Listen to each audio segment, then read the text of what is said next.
even get to cross.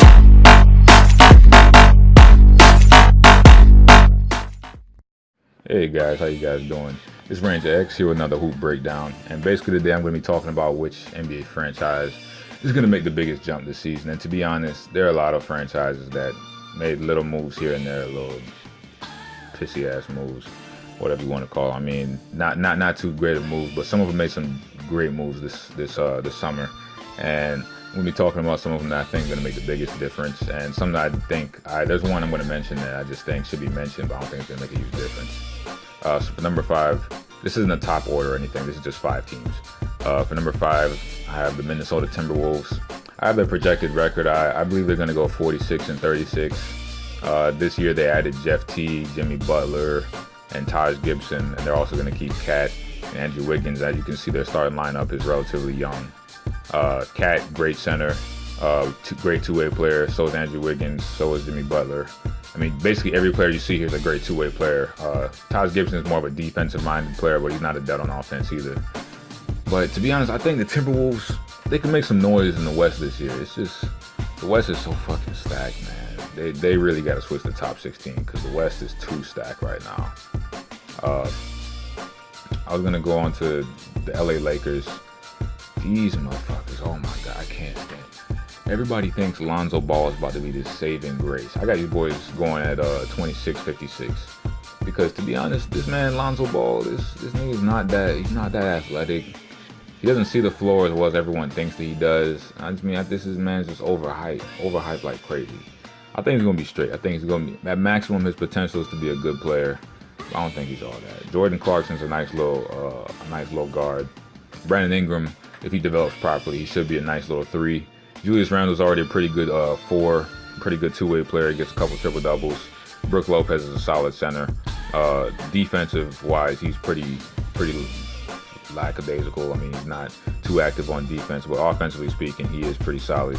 Brook Lopez is a good little center. But I think the Lakers, out of this whole list I'm putting together, I think the Lakers are going to have the most lackadaisical season. These motherfuckers are just overhyped, man. The problem is it's LA. All this Snapchat, Instagram, niggas hyping up Lonzo Ball.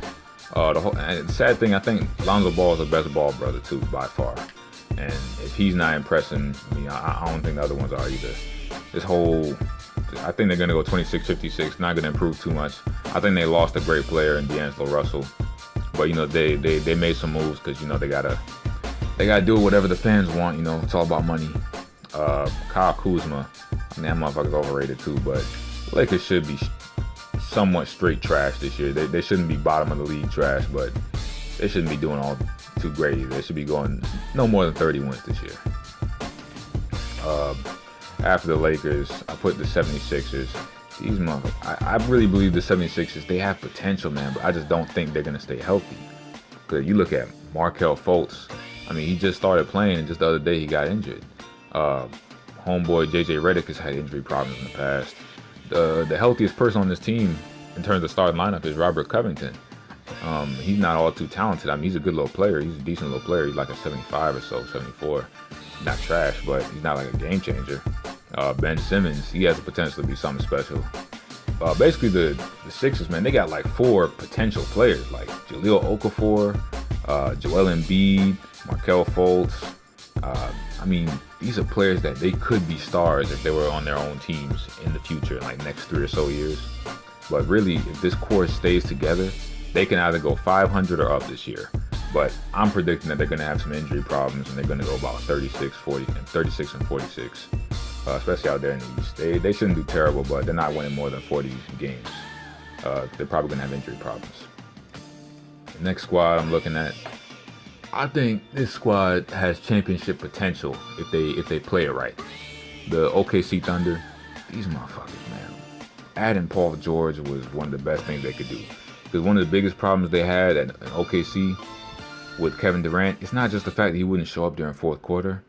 This man wouldn't show up on defense. This motherfucker.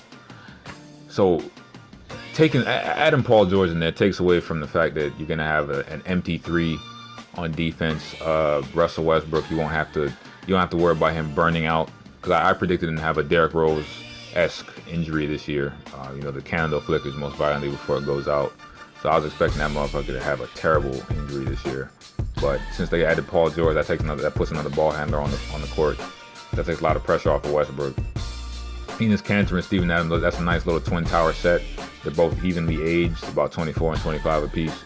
The Thunder have a really solid young core. I mean, Westbrook is their best player, and he's 28, so he's gotten another 4 or 5 years in his prime. You know what I'm saying? So does Paul George. Paul George has like another 6 to 7 years in his prime, because he plays 3 and he plays a little less athletically than Westbrook, so he doesn't need too much speed. But I mean, they have a good young core, man. They can go another 5 years. I believe the Thunder, if they play their cards right and play a defensive game, they could easily take the Western Conference by storm this year and really go deep. So I predict they're going to do 47-35. Not going to do too great in the regular season. They're going to figure some things out. But I think they really put some things together in postseason and make some noise. They lost Victor Oladipo and Domantas Sabonis, but that's not huge losses. And the last team I'm going to talk about, the Rockets. I don't think the Rockets are going to make that great of an improvement. They did pretty well last year. But to be honest, I got them boys going 55 and 27. And I say they're going to make an improvement because they're going to go farther in the playoffs, most likely. But adding Chris Paul, it's a nice little move, but it's not as game changing as they think it is, because they lost a really big defensive presence with Patrick Beverley. That's someone who you could put him on Steph Curry and he could really frustrate the fuck out of Steph Curry. Ryan Anderson, he's a nice little shooter and everything, nice little stretch four. But the thing is, his contract is so huge. They could have easily brought in some more talent if they get rid of Ryan Anderson. Trevor Ariza, it's good they kept him. He's a solid 3 and he's a good two-way player.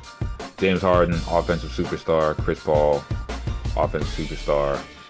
He's a great two-way player as well. He gets a lot of steals. He's very underrated. Clint Capella, I think, is probably the one that a lot of people have not noticed. James Harden finds that man. He turns that man. He's been doing for that man what Chris Paul did for Tyson Chandler in New Orleans. He's making a career for that man, just tossing him alleys and finding him in the paint. He's giving Clint Capella a lot of easy points. So I mean, if they can just keep this squad, because they already have Eric Gordon on the bench. Eric Gordon's a great 6-man, yo. He was a good shooting guard, very good starting shooting guard. But this motherfucker, he's been balling coming off the bench. So losing Lou Will, that wasn't too crazy because they already have 6-man of the year on their bench. But I mean, honestly, the Rockets, they should be going to the semis this year, maybe the Western Conference Finals. But I don't see them winning the championship this year. They might get to the finals. They might. That's if they can topple the Warriors, or they can topple the Thunder. Because I believe the top 4 teams right now in the West are the T-Wolves at number 4, the Rockets at number 3, the Thunder at number 2, and the Warriors at number 1. I don't think any other squads are really going to take them down. The reason I haven't put the Spurs in there is because the Spurs right now, their point guard situation, it's not looking too great. Tony Parker, he's getting older. He's been injured a little bit, so something to watch for.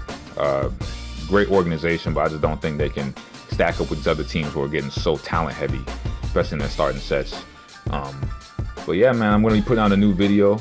Actually, a couple new videos, especially this one's been really getting on my nerves. It's a player that I think has been really underrated throughout his whole career, and I'm just getting tired of the disrespect. So I'm about to go in on that. Make sure you guys catch it, but I'll catch you guys. It's been a good hoop breakdown. I'm going to put out a couple more this week. I'll catch you guys later.